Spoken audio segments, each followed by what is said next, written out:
출애굽기 6장 6절에서 8절까지의 말씀만 읽겠습니다. 다 같이 한 목소리로 읽습니다. 같이 읽습니다. 그러므로 이스라엘 자손에게 말하기를 나는 여호와라.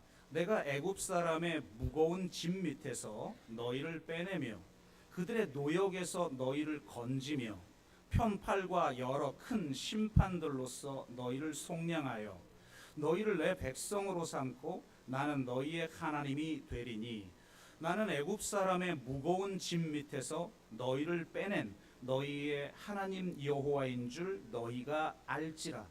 내가 아브라함과 이삭과 야곱에게 주기로 맹세한 땅으로 너희를 인도하고 그 땅을 너희에게 주어 기업을 삼게 하리라. 나는 여호와라 하셨다 하라. 아멘.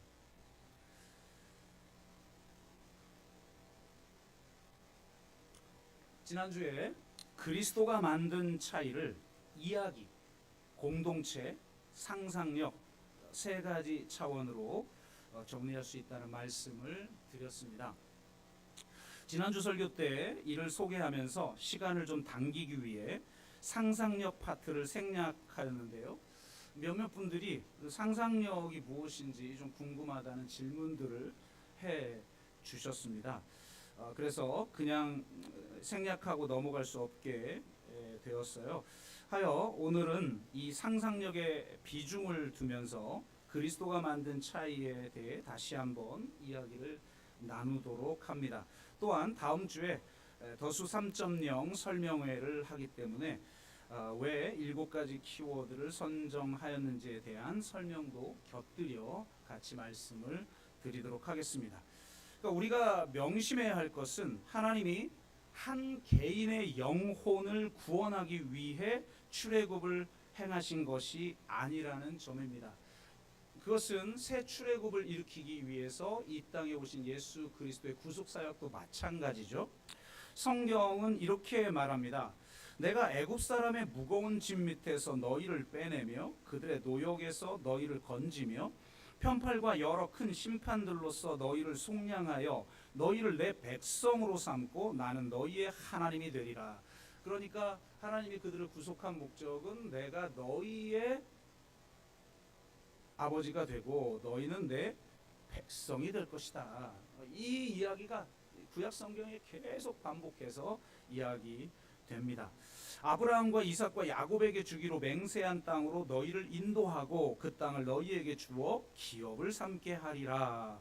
이렇게 말합니다. 그러니까 하나님은 한 개인의 영혼을 구원한 것이 궁극적 목적이 아니라 그들을 언약 백성으로 삼으시기 위해 출애굽을 행하십니다.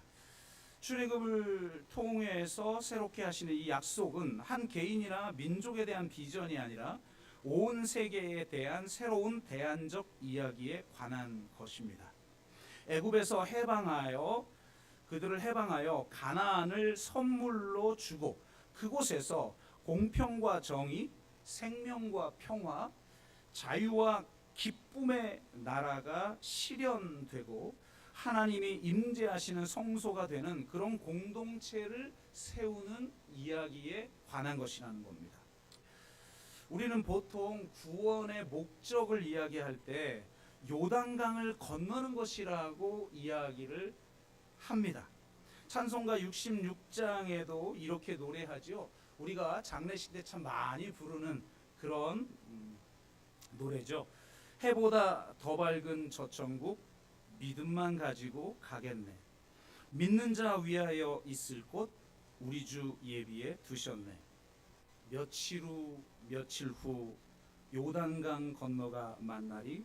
며칠 후 요단강 건너가 만나리. 이렇게 노래하죠. 요단강 건너는 것이 구원의 목적이라고 생각한다면 죽은 후 천국 가는 것이 구원의 목적이 되어 버립니다. 하지만 하나님이 이스라엘 백성들을 가나안 땅으로 인도하신 이유는 그곳에 하나님의 나라와 새로운 성전을 세우기 위함입니다. 하나님의 임재와 통치가 이루어질 때 어떤 차이가 만들어지는지를 보여주는 새로운 공동체를 세우기 위함인 것이죠. 그곳에 공평과 정의, 생명과 평화, 자유와 기쁨이 넘치는 그런 나라를 세우는 것이 구원의 목적인 거예요. 그러니까 요단강을 건너면 구원이 완성되는 것이 아니라 요단강 건너는 것을 통해 비로소 진정한 구원의 목적이 시작되는 것이죠.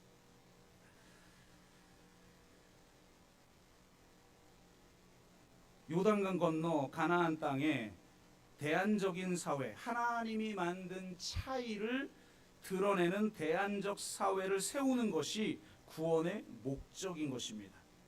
율법은 그것을 지키면 천국 가게 되는 법률이 아닙니다. 전적인 은혜로 하나님의 백성이 되어 하나님의 사명을 감당하는 삶이 어떤 것인지 보여주는 지혜의 예시인 거죠. 당대에는 꿈도 꿀 수 없었던 어떤 대안적인 사회의 모습에 대한 새로운 상상력을 발휘한 지혜의 예시가 바로 율법인 거예요. 그걸 내가 지키면 구원받을 수 있어. 결코 그런 의미가 아니죠. 그 예시에 따라 언약 백성은 가나안 땅에서 그것을 구현해야 합니다. 그것이 구원의 목적이죠. 만약 가나안에서의 삶이 하나님의 뜻에 합당하지 않으면 언약 백성들도 그 땅에서 쫓겨납니다. 그래서 결국 이스라엘 백성들이 가나안 포로로 잡혀가게 되고 성전은 파괴되지 않습니까?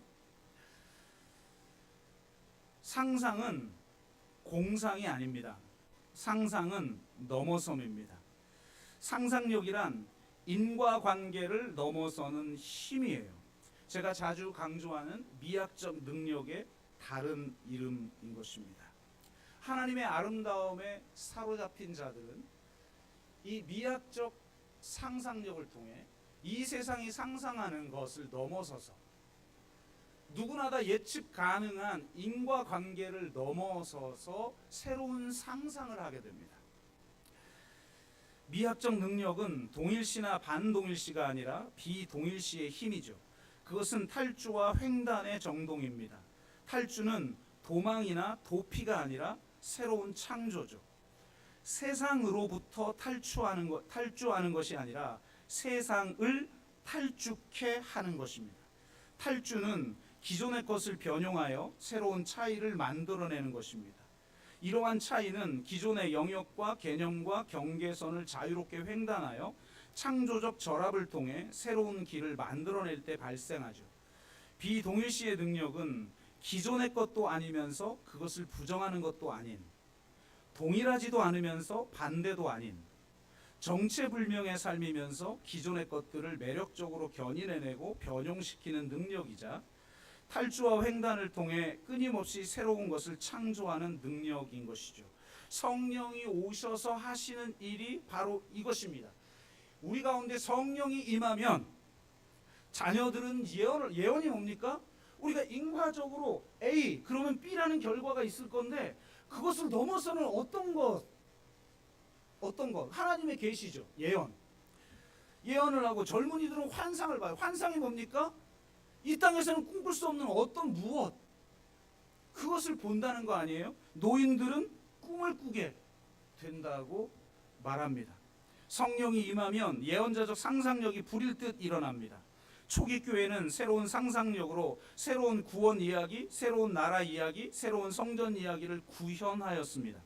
교회는 예수 그리스도라는 진리에 근거한 새로운 사회를 형성하였습니다. 그래서 정치, 경제, 사회, 문화, 전쟁 등의 영역에서 그들은 새로운 상상력을 발휘하여 그리스도가 만든 차이를 드러냈습니다. 그 모든 영역에서 우리의 상상력을 해방하는 대안이었죠. 그러니까 초기 교회의 모습을 보면서 우리는 지금 초기 교회에 기록된 걸 읽으니까 감흥 없이 읽을지 몰라도 그 시대의 이 초기 교회의 모습은 당시 사람들로는 상상할 수 없는 어떤 공동체를 보여준 거예요. 그리스도가 만든 차이를 우리가 상상할 수 없는 어떤 상상력으로, 성령에 의한 상상력으로 그것을 구현해낸 거죠. 초기 교회가 보여준 이 놀랍고도 새롭고 낯선 이 이상하고 위험하고 매력적인 차이로 인해 세상은 경이와 충격에 사로잡혔습니다. 교회가 교회됨을 잃는 이유는 상상력의 빈곤 때문입니다. 그리스도가 만든 차이를 상상하는 능력이 부재할 때 교회됨을 잃습니다.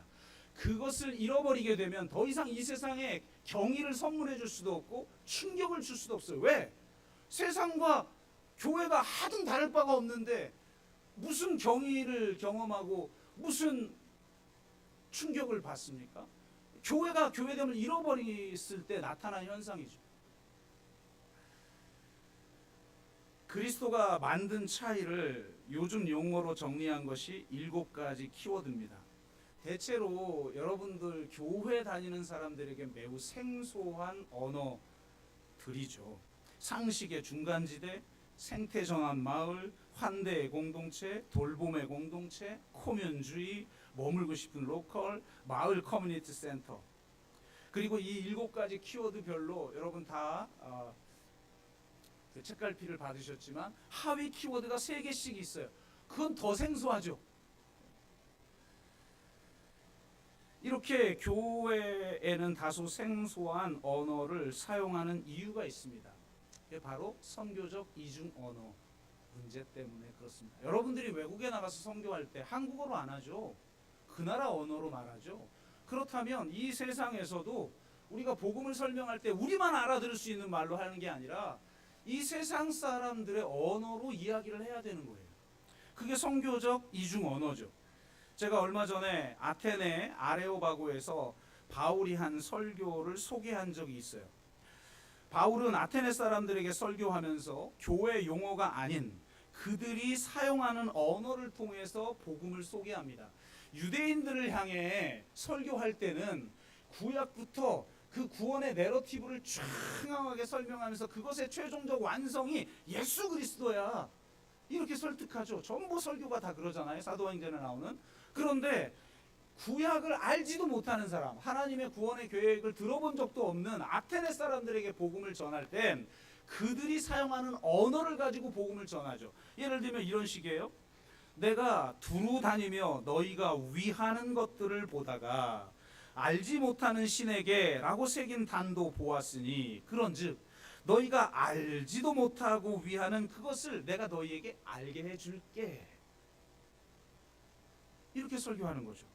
또 너희 시인 중 어떤 사람들의 말과 같이 우리가 그의 소생이라. 그러니까 그 아테네 시인 중에 어떤 유명한 시인이 아테네 시민들은 다 알고 있는 그런 시, 우리 퐁당퐁당 돌을 던지자부터 나보기가 역겨워 가실 때 뭐 이런 거 다 온 국민이 다 알잖아요. 그런 시 중에 이런 게 있는 거예요. 우리가 그의 소생이라 하니. 이와 같이 하나님의 소생이 되었은즉 하나님을 금이나 은이나 돌에다 사람의 기술과 고안으로 새긴 것들과 같이 여길 것이 아니니라. 이렇게 말을 합니다. 그러니까 바울이 사용하고 있는 알지 못하는 신 혹은 신의 소생이라고 하는 단어, 이거는 일반 사람들이, 그 아테네 시민들이 사용하고 있는 그 언어를 통해서 복음을 소개하고 있는 거죠. 이게 선교적 이중 언어예요. 그러니까 우리가 이 7가지 키워드를 가지고 세상을 향해서 이렇게 말하고 있는 거죠. 너희가 위하는 것들을 보다가, 그러니까 지금 세상은 안 되겠구나, 뭔가 대안적인 세상을 좀 만들어야겠구나라고 분투하는 사람들이 있어요. 그냥 생존을 위해서 살아가는 사람들도 많지만 그렇지 않은 사람들도 있는데, 그런 사람들이 주로 사용하고 있는 키워드들이 있단 말이죠. 그래서 너희가 위하는 것들을 보다가 상식의 중간지대, 생태 전환마을, 환대의 공동체, 돌봄의 공동체, 코면주의, 머물고 싶은 로컬, 마을 커뮤니티 센터 등을 내가 보았노라. 그런즉 너희가 위하는 그것을 내가 너희에게 알게 하겠다. 지금 우리는 이렇게 말하고 있는 거예요. 너희들이 말하고 있는 그것을 궁극적으로 성취한 분이 계셔. 그리고 그것을 새로운 성령의 상상력, 예언자적 상상력을 통해 구현한 공동체가 있고, 그 구현한 공동체를 지금 여기에 가져와서 실현하고 있는 공동체가 있어 라고 말하고 있는 거예요. 이 세상을 향해서. 이를 이루기 위해서 성령의 능력과 성령이 주시는 예언자적 상상력이 필요한 것입니다. 자연스럽게 이 상상력과 교회와 관련하여 이 주제를 전환시켜 이야기하면 이렇게 말씀드릴 수가 있어요. 제가 전에 이렇게 말씀드린 적이 있죠. 사회 윤리와 관련하여 교회의 최우선 과제는 바로 교회가 되는 것입니다. 교회를 교회답게 하는 것이 세상에서 평화의 나라를 신실하게 구현하는 것입니다.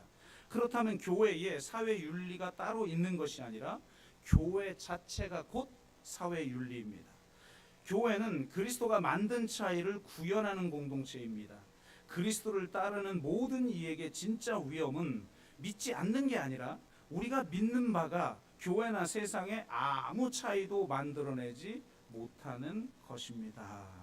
이렇게 말씀을 드렸죠. 그러니까 교회가 야 세상은 이렇게 돼야 돼라고 하는 어떤 사회 윤리를 제시하기 전에 교회 자체가 이 세상에 대한 대안사회라는 것을 우리가 증언해야 된다는 거예요. 그리스도가 만든 차이를 구현해내어 이 세상 사람들이 궁극적으로 추구해야 될 사회 윤리가 바로 이 공동체에 있다. 이 공동체 자체가 바로 사회 윤리다라는 걸 제시할 수 있어야 된다는 거예요. 그렇게 그리스도가 만든 그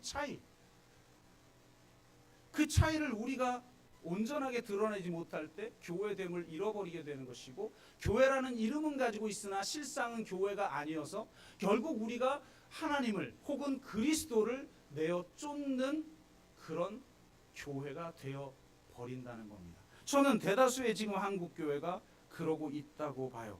하나님이 떠난 교회를 교회라고 과연 할 수가 있는 것인가?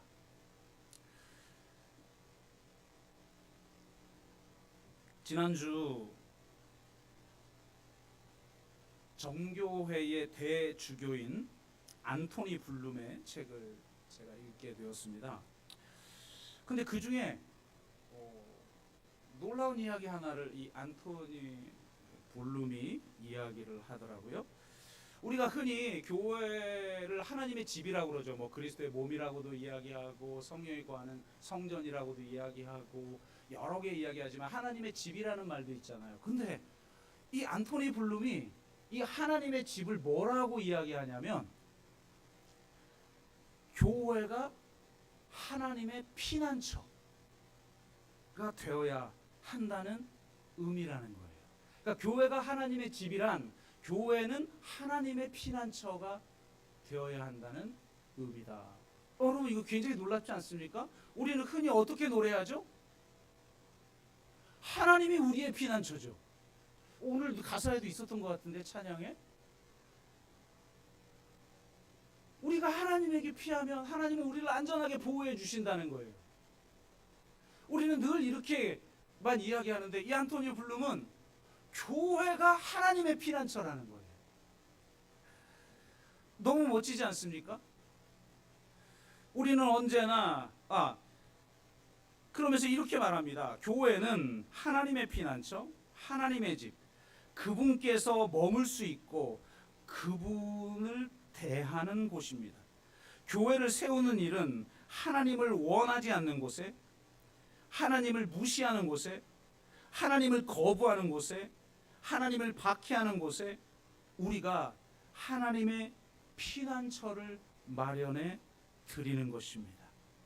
그리스도인은 그분이 쉴 수 있는 장소, 그분을 환대하는 장소, 그분을 예배하고 사랑하는 장소, 그분의 제자가 되기를 원하는 사람들이 있는 곳을 마련하는 이들입니다.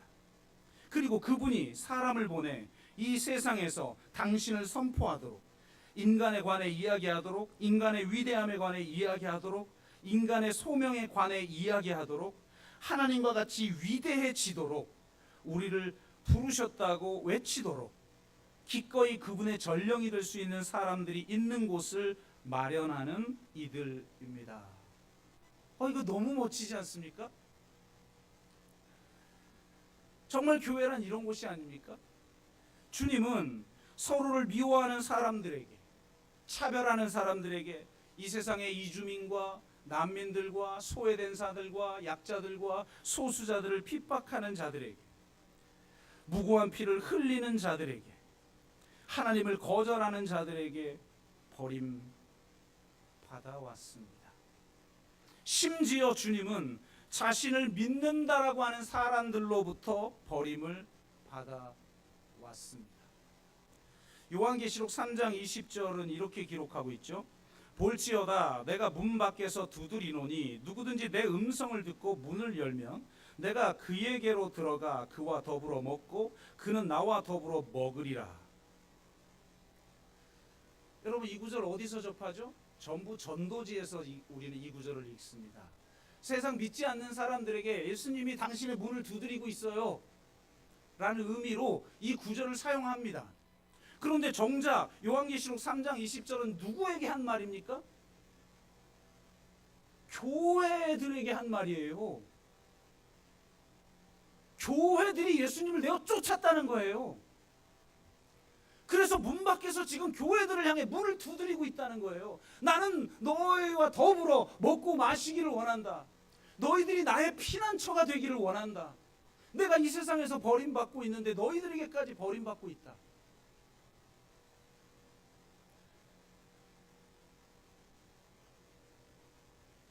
그렇게 주님은 지금 말씀하고 있는 거예요. 당신의 피난처가 되어 달라고. 쫓겨난 주님이 들어가 먹고 마실 수 있는 안식처가 되어 달라고 지금도 문을 두드리고 있습니다. 예수님을 구주로 고백하고 교리를 인정한다 할지라도 요한계시록 3장에 나와 있는 초대교회 소아시아 7교회가 예수님 안 믿는 교회였습니까? 지금보다 더 핍박 가운데에서 예수님을 믿던 그런 교회죠. 그런데 그런 교회가 예수님을 내어 쫓고 있다는 거예요. 그래서 예수님이 지금 우리의 문을 두드리고 계신다는 거예요. 지금 한국교회가 예수님을 내어 쫓고 예수님은 지금 한국교회를 향해 문을 두드리고 있는 것 아닙니까?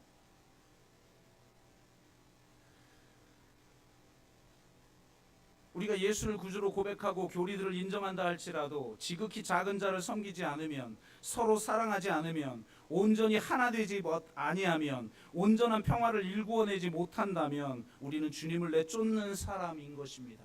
오직 내 생존을 위해서 살아가면서 교회를 다닌다고 하지만 정작 우리는 우리 마음 밖으로 예수님을 내어 쫓고 있고 이 공동체에서 예수님을 쫓아내고 있는 것일 수 있다라고 우리가 경각심을 가져야 하는 것입니다. 세상에서 쫓겨난 그리스도의 피난처가 되는 곳, 바로 그곳이 교회입니다. 그런 교회가 되려면 우리가 진심으로 서로를 사랑해야 하고 지극히 작은 자를 환대해야 합니다. 그런 공동체가 되기 위해 새로운 상상력을 발휘해야 합니다. 그 상상력의 근원이 바로 복음이고 하나님의 그 사랑이고 은혜이고 성령의 능력인 것이에요. 그런 공동체는 어떤 모습일까요? 우리에게 잘 알려진 수도원 이야기가 있습니다. 이제 몰락해가는 수도원을 되살릴 계획을 하고 있는 수사들이 방법이 없자 숲속에 살며 영성훈련을 하는 현자를 찾아갔다고 합니다. 그에게 수도원을 되살릴 방법을 알려달라라고 묻습니다. 마치 한국교회가 지금 위기인데 몰락해가고 있는데 이걸 되살릴 방법은 뭘까요? 이걸 묻는 것과 같죠. 그 현자가 이렇게 대답했다고 합니다. 제가 어떻게 그 방법을 알 수 있겠습니까? 다만 제가 알고 있는 한 가지 사실을 알려드리자면 당신들 중에 한 사람이 메시아입니다. 이렇게 이야기했다고 하죠. 그들은 당혹감에 사로잡힙니다. 자신들처럼 보잘것없는 사람들 중 한 명이 메시아라니. 하지만 현자의 말인지라 엄중하게 받아들였습니다. 도대체 누가 메시아일까? 이 질문은 서로를 새로운 눈으로 바라보게 하였습니다. 그리고 서로를 메시아를 대하듯 하였습니다. 진심으로 사랑하고 공경하고 용서하고 너그럽게 대했습니다. 무엇보다 이런 태도는 자신을 대하는 방식도 바꾸어 놓았습니다. 왜냐하면 자신이 메시아일 수도 있기 때문에 그렇습니다. 내가 메시아라면 내가 얼마나 경건한 마음으로 내 자신을 대해야 할까? 그 결과 수사들 사이에 새로운 관계가 형성되고 그들의 공동체에는 빛이 났습니다. 수도원을 방문하는 사람들은 새로운 광경을 목도했습니다. 서로를 하나님으로 대하는 사람들의 모습을, 서로를 메시아로 대하는 사람들의 모습을, 자기 자신을 그리스도처럼 대하는 사람들의 모습을 발견하고 하나둘 몰려들기 시작하면서 그 수도원은 예전의 모습을 되찾았다고 합니다. 서로를 그리스도로 바라보고 자기 자신을 그리스도로 바라보며 온전히 사랑하고 공경하고 용서하고 너그럽게 대할 수 있기를 바랍니다.